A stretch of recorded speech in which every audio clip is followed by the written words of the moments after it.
இந்த பையனை எதுக்கு பிடிச்சி வச்சிருன்னு சொல்லிட்டு வீடியோ ஃபுல்லாக பாருங்கள்.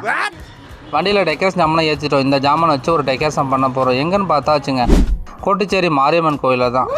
இடையில பார்த்தீங்கன்னா அந்த பூசாரி வர அப்பப்போ வந்துட்டு போனாப்பில்லையா, பூசாரிக்கு ஒரு வணக்கத்தை போட்டுட்டு ஸ்க்ரீன் போட ஆரம்பிச்சிட்டேன். நான் ஸ்க்ரீன் போடுற கேப்பில் நவீன் தம்பி போய் வண்டியில் உள்ள ஜாமானை இறக்கிட்டு இருந்தான். வேலை ஓரளவு முடிஞ்சிட்டு இப்போ லைட்டுக்கெல்லாம் லைன் கொடுத்துருந்தோன்னா மணி பார்த்தீங்கன்னா ஒரு 12 மணி ஆகிட்டு. வயிறு வர கடமுடா சவுண்டு கேட்டுச்சு. அந்த நேரம் பார்த்து கோயிலில் வந்து பிரசாதம் கொடுத்துருந்தாங்க. ஒரு தட்டு சக்கரை பொங்கலை வாங்கி லபக்குன்னு முழுங்கினது அப்புறம் தான் நமக்கு ஒரு தம்பே கிடச்சிச்சு. ஃபைனலாக நம்ம டெக்கரேஷன் போட்டு முடிச்சிட்டோம். நம்ம டெக்கரேஷன் எப்படி இருக்குது பாருங்கள்.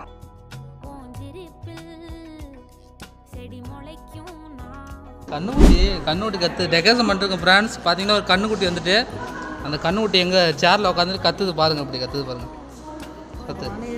கற்று கண்ணுக்குட்டிக்கு என்ன ஒரு கோட்டுச்சேரி. இந்த பையன் மாடு மாதிரி கத்துறது நல்ல திறமை தான். அது மட்டும் இல்லாமல் இங்கே உள்ள பசங்களாம் அவனுக்கு என்ன பேர் வச்சிடலான்னு பார்த்தாச்சுங்க, கவுன்னு கூப்பிட்றானோ. டெக்கரேஷன் எப்படி இருக்குது தம்பி, நல்லா இருக்கா? எல்லாரும் சொல்லுங்க சேர்ந்து. உங்களுக்கு பிடிச்சிருக்கா? உங்கள் கல்யாணத்துக்கு பண்ணிடுவோமா?